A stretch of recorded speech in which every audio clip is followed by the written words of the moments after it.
Thomas Carlyle. Thomas Carlyle, December 4, 1795, February 5, 1881, was a Scottish philosopher, satirical writer, essayist, translator, historian, mathematician, and teacher. Considered one of the most important social commentators of his time, he presented many lectures during his lifetime with certain acclaim in the Victorian era. One of those conferences resulted in his famous work on heroes, hero worship, and the heroic in history, where he argued that the key role in history lies in the actions of the great man, claiming that the history of the world is but the biography of great men. A respected historian, his 1837 book The French Revolution, A History, was the inspiration for Charles Dickens' 1859 novel A Tale of Two Cities, and remains popular today. Carlyle's 1836 Sartor Resartus is a notable philosophical novel. A great polemicist, Carlyle coined the term the dismal science for economics, in his essay Occasional Discourse on the Negro Question, which remains controversial. He also wrote articles for the Edinburgh Encyclopedia. Once a Christian, Carlyle lost his faith while attending the University of Edinburgh, later adopting a form of deism. In mathematics, he is known for the Carlyle circle, a method used in quadratic equations and for developing ruler and compass constructions of regular polygons. Early life and influences. Carlyle was born in Acclaim in Dumfriesshire. His parents determinedly afforded him an education at Annan Academy, Annan, where he was bullied and tormented so much that he left after 3 years.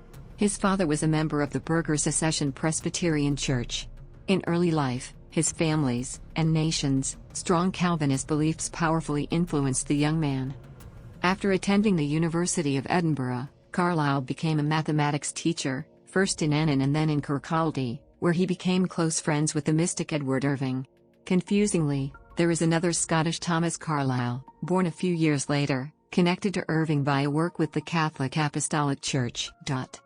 In 1819-21, Carlyle returned to the University of Edinburgh, where he suffered an intense crisis of faith and a conversion, which provided the material for Sartor Resartus, the Tailor Retailored, which first brought him to the public's notice.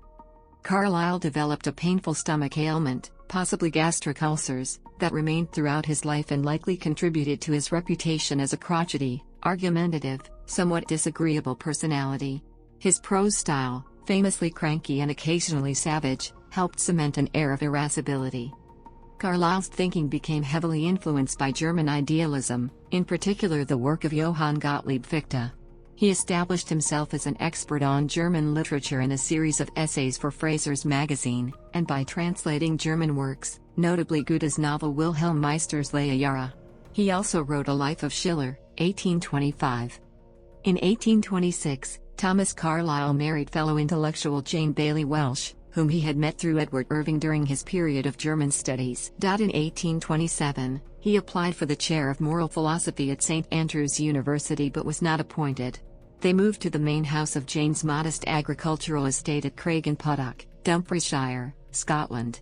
He often wrote about his life at Craigenputtoch. In particular, it is certain that for living and thinking and I have never since found in the world a place so favorable.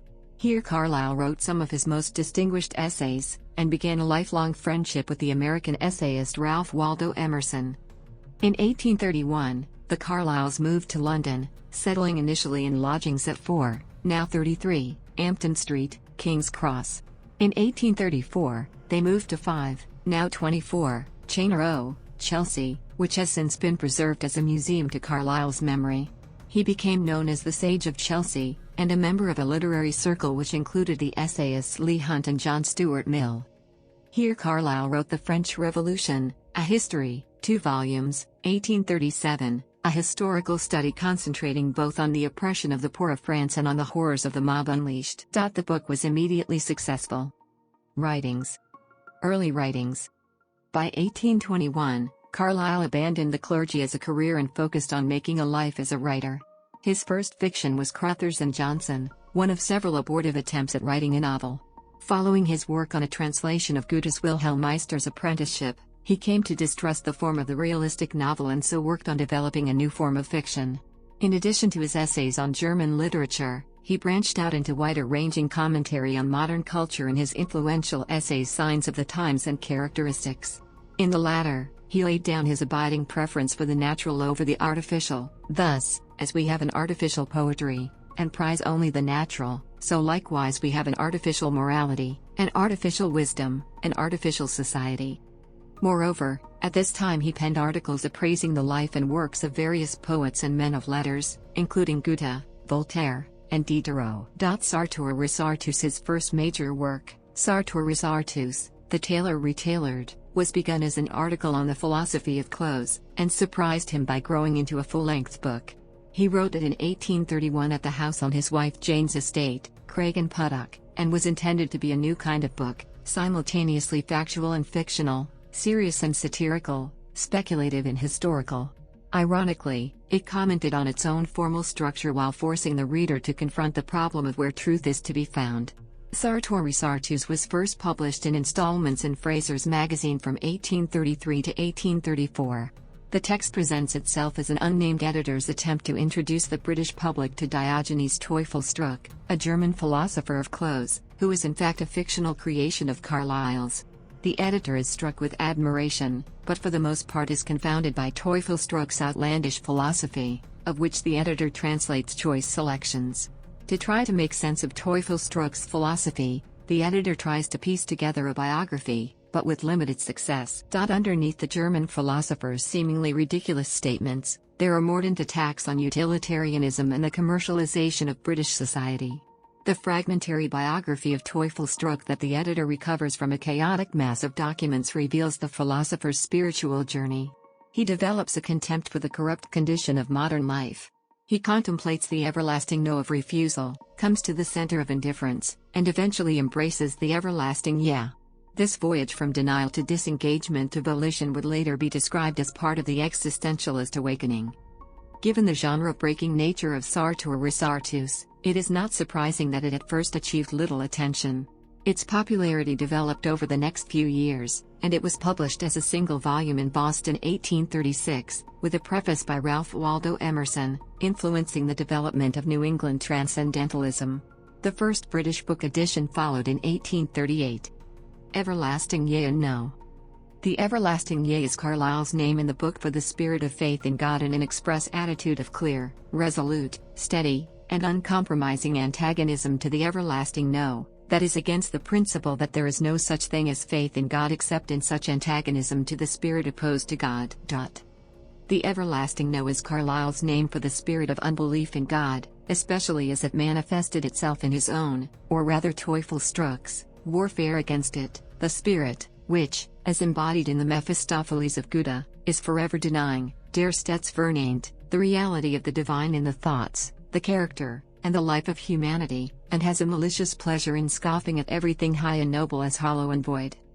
In Sartor Resartus, the narrator moves from the everlasting no to the everlasting yeah, but only through the center of indifference, a position of agnosticism and detachment. Only after reducing desires and certainty, aiming at a Buddha-like indifference, can the narrator realize affirmation. In some ways, this is similar to the contemporary philosopher Søren Kierkegaard's leap of faith in concluding unscientific postscript. Worship of silence and sorrow. Following Goethe's description of Christianity as the worship of sorrow, and our highest religion, for the Son of Man, Carlyle interprets this as there is no noble crown, well worn or even ill worn, but is a crown of thorns. The worship of silence is Carlyle's name for the sacred respect for restraint in speech till thought has silently matured itself, to hold one's tongue till some meaning lie behind to set it wagging, a doctrine which many misunderstand, almost willfully, it would seem, silence being to him the very womb out of which all great things are born. The French Revolution. In 1834, the Carlyles left Craigenputtock for London and began to network in intellectual circles. Within the United Kingdom, establishing his own reputation with the publication of his 3-volume work The French Revolution, A History in 1837. After the completed manuscript of the first volume was accidentally burned by the philosopher John Stuart Mill's maid, Carlyle wrote the second and third volumes before rewriting the first from scratch. The work had a passion surprising in historical writing of that period. In a politically charged Europe, filled with fears and hopes of revolution, Carlyle's account of the motivations and urges that inspired the events in France seemed powerfully relevant. Carlyle stressed the immediacy of action, often using the present tense, and incorporated different perspectives on the events he described. For Carlyle, chaotic events demanded what he called heroes to take control over the competing forces erupting within society. While not denying the importance of economic and practical explanations for events, he saw these forces as spiritual. The hopes and aspirations of people that took the form of ideas, and were often ossified into ideologies, formulas or isms, as he called them. In Carlyle's view, only dynamic individuals could master events and direct these spiritual energies effectively. As soon as ideological formulas replaced heroic human action, society became dehumanized. Charles Dickens used Carlyle's work as a secondary source for the events of the French Revolution in his novel A Tale of Two Cities. Heroes and hero worship. Like the opinions of many thinkers of the time, these ideas were influential on the development and rise of both socialism and fascism. Carlyle moved towards his later thinking during the 1840s, leading to a break with many old friends and allies, such as Mill and, to a lesser extent, Emerson. His belief in the importance of heroic leadership found form in the book on heroes, hero worship, and the heroic in history, in which he was seen to compare a wide range of different types of heroes, including Odin, Muhammad, Oliver Cromwell, Napoleon, William Shakespeare, Dante, Samuel Johnson, Jean-Jacques Rousseau, Robert Burns, John Knox, and Martin Luther. These lectures of Carlyle's are regarded as an early and powerful formulation of the great man theory of historical development. The book was based on a course of lectures he had given. The French Revolution had brought Carlyle recognition, but little money, so friends organized courses of public lectures, drumming up an audience and selling 1 guinea tickets. Though Carlyle disliked lecturing, he discovered a facility for it. More importantly, it brought in much-needed income. Between 1837 and 1840, Carlyle delivered 4 such courses of lectures, the final of which was on heroes. His lecture notes were transformed into the book, with the effects of the spoken discourse still discernible in the prose. The Hero is Man of Letters, 1840. Carlyle was one of the few philosophers who lived through the British Industrial Revolution but maintained a non-materialistic view of historical development. The book included lectures discussing people ranging from the field of religion through to literature and politics. The figures chosen for each lecture were presented by Carlyle as archetypal examples of individuals who, in their respective fields of endeavor, had dramatically impacted history in some way, for good or ill, and included such figures as Dante, poet, Luther, priest, and Napoleon, king. Muhammad himself found a place in the book in the lecture titled The Hero as Prophet. In his work, Carlyle outlined Muhammad as a Hegelian agent of reform, insisting on his sincerity and commenting how one man single-handedly could welt warring tribes and wandering Bedouins into a most powerful and civilized nation in less than 2 decades. His interpretation has been widely cited by Muslim scholars seeking Western support that Muhammad was one of the great men of history. Carlyle held that great men should rule and that others should revere them, a view that for him was supported by a complex faith in history and evolutionary progress. Societies, like organisms, evolve throughout history, thrive for a time, but inevitably become weak and die out, giving place to a stronger, superior breed. Heroes are those who affirm this life process, accepting its cruelty as necessary and thus good. For them courage is a more valuable virtue than love. Heroes are noblemen, not saints. The hero functions first as a pattern for others to imitate, and second as a creator, moving history forwards not backwards, history being the biography of great men. Carlyle was among the first of his age to recognize that the death of God is in itself nothing to be happy about, unless man steps in and creates new values to replace the old. For Carlyle, the hero should become the object of worship, the center of a new religion proclaiming humanity as the miracle of miracles, the only divinity we can know. For Carlyle's creed, Bentley proposes the name heroic vitalism, a term embracing both a political theory, aristocratic radicalism, and a metaphysic, supernatural naturalism. The heroic vitalists feared that the recent trends toward democracy would hand over power to the ill-bred, uneducated, and immoral, whereas their belief in a transcendent force in nature directing itself onward and upward gave some hope that this overarching force would overrule in favor of the strong, intelligent, and noble. 17 to 18, 49 to 58. Friedrich Nietzsche agreed with much of Carlyle's hero worship, transferring many qualities of the hero to his concept of the Superman. He believed that the hero should be revered, not for the good he has done for the people, but simply out of admiration for the marvelous. The hero justifies himself as a man chosen by destiny to be great. In the life struggle he is a conqueror, growing stronger through conflict. The hero is not ashamed of his strength. Instead of the Christian virtues of meekness, humility and compassion, he abides by the beatitudes of heroic vitalism, courage, nobility, pride, and the right to rule. His slogan, the good old rule, the simple plan, that he should keep who has the power, and he should take who can. 52. For Carlyle, the hero was somewhat similar to Aristotle's magnanimous man, a person who flourished in the fullest sense. However, for Carlyle, unlike Aristotle, the world was filled with contradictions with which the hero had to deal. All heroes will be flawed. Their heroism lay in their creative energy in the face of these difficulties, not in their moral perfection. To sneer at such a person for their failings is the philosophy of those who seek comfort in the conventional.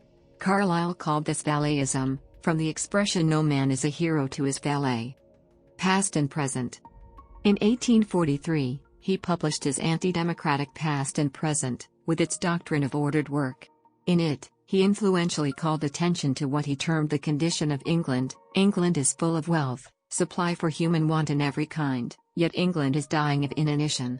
Past and Present combines medieval history with criticism of 19th-century British society. Carlyle wrote it in 7 weeks as a respite from the harassing labor of writing Cromwell. He was inspired by the recently published Chronicles of the Abbey of St. Edmundsbury, which had been written by Jocelyn of Brakeland at the close of the 12th century.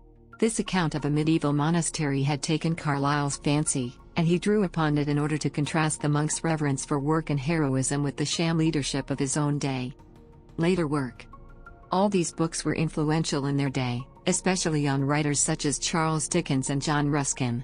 However, after the revolutions of 1848 and political agitations in the United Kingdom, Carlyle published a collection of essays entitled Latter-day Pamphlets, 1850, in which he attacked democracy as an absurd social ideal, while equally condemning hereditary aristocratic leadership.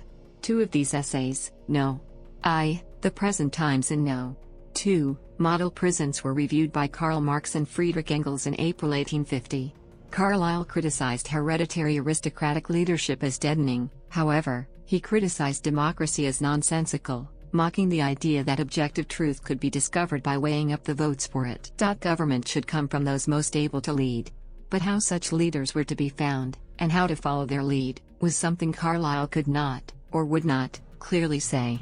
Marx and Engels agreed with Carlyle as far as his criticism of the hereditary aristocracy. However, they criticized Carlyle's plan to use democracy to find the noblest and the other nobles that are to form the government by the ablest persons. Anthony Trollope for his part considered that in the pamphlets the grain of sense is so smothered in a sack of the sheerest trash.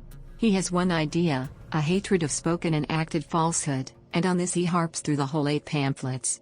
A century later, Northrop Frye would similarly speak on Carlyle's tantrum prose, rhetorical ectoplasm. In later writings, Carlyle sought to examine instances of heroic leadership in history. The Letters and Speeches of Oliver Cromwell, 1845, presented a positive image of Cromwell, someone who attempted to weld order from the conflicting forces of reform in his own day. Carlyle sought to make Cromwell's words live in their own terms by quoting him directly, and then commenting on the significance of these words in the troubled context of the time. Again, this was intended to make the past present to his readers. He is epic, still living. His essay Occasional Discourse on the Negro Question, 1849, suggested that slavery should never have been abolished, or else replaced with serfdom. I had kept order, he argued, and forced work from people who would otherwise have been lazy and feckless. West Indian blacks are emancipated and, it appears, refuse to work. This, and Carlyle's support for the repressive measures of Governor Edward Eyre in Jamaica during the Morant Bay Rebellion, further alienated him from his old liberal allies. As governor of the colony, Eyre, fearful of an island-wide uprising, brutally suppressed the rebellion, and had many black peasants killed. Hundreds were flogged. He also authorized the execution of George William Gordon, a mixed-race colonial assemblyman who was suspected of involvement in the rebellion. These events created great controversy in Britain, resulting in demands for Eyre to be arrested and tried for murdering Gordon. John Stuart Mill organized the Jamaica Committee, which demanded his prosecution and included some well-known British liberal intellectuals, such as John Bright, Charles Darwin, Frederick Harrison, Thomas Hughes, Thomas Henry Huxley, and Herbert Spencer. Carlyle set up rival Governor Eyre Defense and Aid Committee for the defense, arguing that Eyre had acted decisively to restore order. His supporters included John Ruskin, Charles Kingsley, Charles Dickens, Alfred Tennyson, and John Tyndall. Twice Eyre was charged with murder, but the cases never proceeded. Similar hardline views were expressed in Shooting Niagara, and After? Written after the passing of the Electoral Reform Act of 1867, in which he reaffirmed his belief in wise leadership and wise followership, his disbelief in democracy and his hatred of all workmanship, from brickmaking to diplomacy, that was not genuine. Frederick the Great. His last major work was History of Friedrich II of Prussia, an epic life of Frederick the Great, 1858 to 1865. In this, Carlyle tried to show how a heroic leader can forge a state and help create a new moral culture for a nation. For Carlyle, Frederick epitomized the transition from the liberal Enlightenment ideals of the 18th century to a new modern culture of spiritual dynamism embodied by Germany, its thought and its polity. The book is most famous for its vivid, arguably very biased, portrayal of Frederick's battles, in which Carlyle communicated his vision of almost overwhelming chaos mastered by leadership of genius. Carlyle struggled to write the book, calling it his 13 Years' War with Frederick. Some of the nicknames he came up with for the work included the Nightmare, the Minotaur, and the Unutterable Book. In 1852, he made his first trip to Germany to gather material, visiting the scenes of Frederick's battles and noting their topography. He made another trip to Germany to study battlefields in 1858. The work comprised 6 volumes. The first 2 volumes appeared in 1858, the third in 1862, the fourth in 1864, and the last 2 in 1865. Emerson considered it infinitely the wittiest book that was ever written. James Russell Lowell pointed out some faults, but wrote, "The figures of most historians seem like dolls stuffed with bran, whose whole substance runs out through any hole that criticism may tear in them, but Carlyle's are so real in comparison, that, if you prick them, they bleed." The work was studied as a textbook in the military academies of Germany. David Daishes, however, later concluded that since his idea of Frederick is not really borne out by the evidence, his mythopoeic effort partially fails. The effort involved in the writing of the book took its toll on Carlyle, who became increasingly depressed, and subject to various probably psychosomatic ailments. In 1853 he wrote a letter to his sister describing the construction of a small penthouse room over his home in Chelsea, intended as a soundproof writer's room. Unfortunately, the skylight made it the noisiest room in the house. The mixed reception to the book also contributed to Carlyle's decreased literary output. Last works.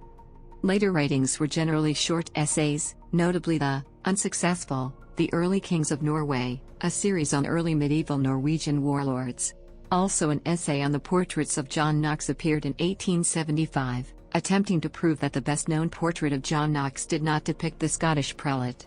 This was linked to Carlyle's long interest in historical portraiture, which had earlier fueled his project to found a gallery of national portraits, fulfilled by the creation of the National Portrait Gallery, London, and the Scottish National Portrait Gallery. He was elected a foreign honorary member of the American Academy of Arts and Sciences in 1878. London Library. Carlyle was the chief instigator in the foundation of the London Library in 1841.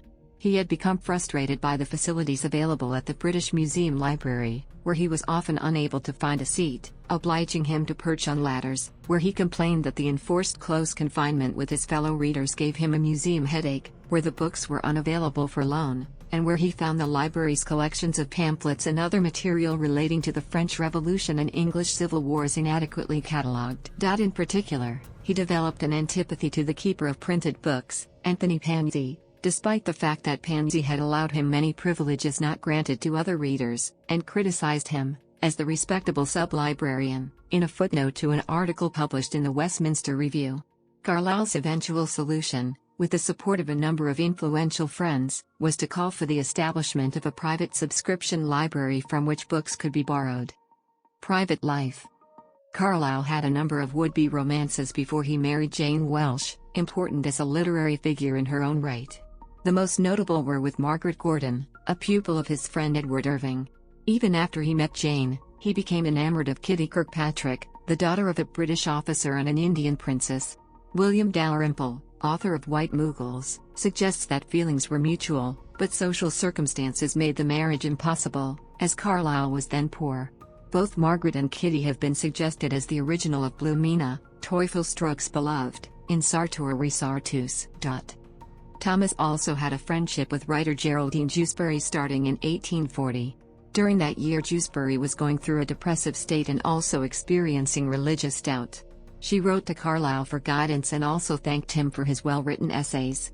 Eventually Carlyle invited Jewsbury out to Cheyne Row, where Carlyle and Jane resided. Jewsbury and Jane from then on had a close friendship, and Carlyle also helped Jewsbury get onto the English literary scene. Marriage. Carlyle married Jane Welsh in 1826. He met Welsh through his friend and her tutor Edward Irving, with whom she came to have a mutual romantic, although not intimate, attraction. Welsh was the subject of Leigh Hunt's poem, Jenny Kissed Me. Their marriage proved to be one of the most famous, well-documented, and unhappy of literary unions. Over 9,000 letters between Carlyle and his wife have been published showing the couple had an affection for each other marred by frequent and angry quarrels. Carlyle became increasingly alienated from his wife. Carlyle's biographer James Anthony Froude published, posthumously, his opinion that the marriage remained unconsummated due to impotence. The marriage has also been alleged to have been unconsummated due to impotence by author Frank Harris. Although she had been an invalid for some time, his wife's sudden death in 1866 was unexpected, and it greatly distressed Carlyle, who was moved to write his highly self-critical Reminiscences of Jane Welsh Carlyle, published posthumously. Later life. Carlyle was named Lord Rector of Edinburgh University. 3 weeks after his inaugural address there, Jane died, and he partly retired from active society. His last years were spent at 24 Cheyne Row, then numbered 5, Chelsea, London SW3, which is now a National Trust property commemorating his life and works, but he hankered after a return to Craigenputtock. Death. Upon Carlyle's death on February 5, 1881, it is a measure of his standing that interment in Westminster Abbey was offered. This was rejected by his executors due to Carlyle's expressed wish to be buried beside his parents in Ecclefechan. His final words were, "So, this is death." Well. Biography. Carlyle would have preferred that no biography of him were written, but when he heard that his wishes would not be respected and several people were waiting for him to die before they published, he relented and supplied his friend James Anthony Froude with many of his and his wife's papers. Carlyle's essay about his wife was included in Reminiscences, published shortly after his death by Froude, who also published the letters and memorials of Jane Welsh Carlyle annotated by Carlyle himself. Froude's Life of Carlyle was published over 1882-84. The frankness of this book was unheard of by the usually respectful standards of 19th-century biographies of the period. Froude's work was attacked by Carlyle's family, especially his nephew, Alexander Carlyle, and his niece, Margaret Aitken Carlyle. However, the biography in question was consistent with Carlyle's own conviction that the flaws of heroes should be openly discussed, without diminishing their achievements. Froude, who had been designated by Carlyle himself as his biographer to be, was acutely aware of this belief. Froude's defense of his decision, My Relations with Carlyle, was published posthumously in 1903, including a reprint of Carlyle's 1873 will, in which Carlyle equivocated, "Express biography of me I had really rather that there should be none." Nevertheless, Carlyle in the will simultaneously and completely deferred to Froude's judgment on the matter, whose decision is to be taken as mine. Influence. Thomas Carlyle is notable both for his continuation of older traditions of the Tory satirists of the 18th century in England and for forging a new tradition of Victorian-era criticism of progress known as sage writing. Sartor Resartus can be seen both as an extension of the chaotic, skeptical satires of Jonathan Swift and Lawrence Sterne and as an enunciation of a new point of view on values. Carlyle is also important for helping to introduce German Romantic literature to Britain. Although Samuel Taylor Coleridge had also been a proponent of Schiller, Carlyle's efforts on behalf of Schiller and Goethe would bear fruit. The reputation of Carlyle's early work remained high during the 19th century, but declined in the 20th century. George Orwell called him a master of belittlement. Even at his emptiest sneer, as when he said that Whitman thought he was a big man because he lived in a big country, the victim does seem to shrink a little. That is the power of the orator, the man of phrases and adjectives, turned to a base use. However, Whitman himself described Carlyle as lighting up our 19th century with the light of a powerful, penetrating and perfectly honest intellect of the first class, and never had political progressivism a foe it could more heartily respect. His reputation in Germany was always high, because of his promotion of German thought in his biography of Frederick the Great.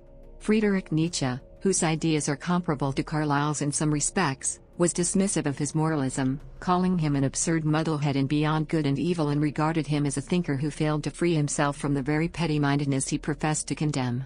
Carlyle's distaste for democracy and his belief in charismatic leadership was appealing to Joseph Goebbels, who frequently referenced Carlyle's work in his journal, and read his biography of Frederick the Great to Hitler during his last days in 1945. Many critics in the 20th century identified Carlyle as an influence on fascism and Nazism. Ernst Cassirer argued in The Myth of the State that Carlyle's hero worship contributed to 20th century ideas of political leadership that became part of fascist political ideology. Further evidence for this argument can be found in letters sent by Carlyle to Paul de Lagarde, one of the early proponents of the Fourier principle.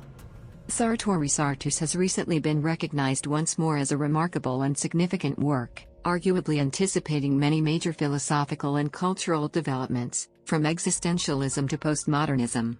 It has been argued that his critique of ideological formulas in the French Revolution provides a good account of the ways in which revolutionary cultures turn into repressive dogmatisms. Essentially a romantic, Carlyle attempted to reconcile romantic affirmations of feeling and freedom with respect for historical and political fact.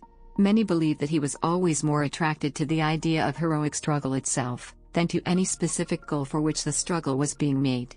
However, Carlyle's belief in the continued use to humanity of the hero, or great man, is stated succinctly at the end of his essay on Muhammad, in On Heroes, Hero Worship and the Heroic in History, in which he concludes that, the great man was always as lightning out of heaven, the rest of men waited for him like fuel, and then they too would flame.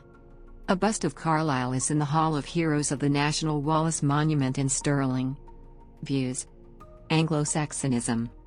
Described as one of the most adamant protagonists of Anglo-Saxonism, Carlyle considered the Anglo-Saxon race as superior to all others. In his lifetime, his shared Anglo-Saxonism with Ralph Waldo Emerson was described as a defining trait of their friendship. Sometimes critical of the United States, describing it as a formless Saxon tribal order, he suggested that the Normans had provided Anglo-Saxons with a superior sense of order for national structure in England. Anti-Semitism. Carlyle held staunchly anti-Jewish views. Invited by Baron Rothschild in 1848 to support a bill in Parliament to allow voting rights for Jews in the United Kingdom, Carlyle declined to offer his support to what he named the Jew Bill. In a correspondence with Richard Monckton Milnes, he insisted that Jews were hypocritical to want admission into the British Parliament, suggesting that a real Jew could only be a representative or citizen of his own wretched Palestine, and in this context, declared that all Jews should be expelled to modern-day Israel. He was publicly criticized by Charles Dickens for his well-known aversion to the Jews. Playing into deeply anti-Semitic stereotypes, Carlyle identified Jews with materialism and archaic forms of religion, attacking both the East London communities of Jewish orthodoxy and West End Jewish wealth, which he perceived as material corruption. Works. There are several published collected works of Carlyle, unauthorized lifetime editions, authorized lifetime editions, posthumous editions, definitions. Carlyle had quite a few unusual definitions at hand, which were collected by the Nuttall Encyclopedia. Some include, the Nuttall Encyclopedia. Some include, the Nuttall Encyclopedia. Some include, the Nuttall Encyclopedia. Some include, the Nuttall Encyclopedia.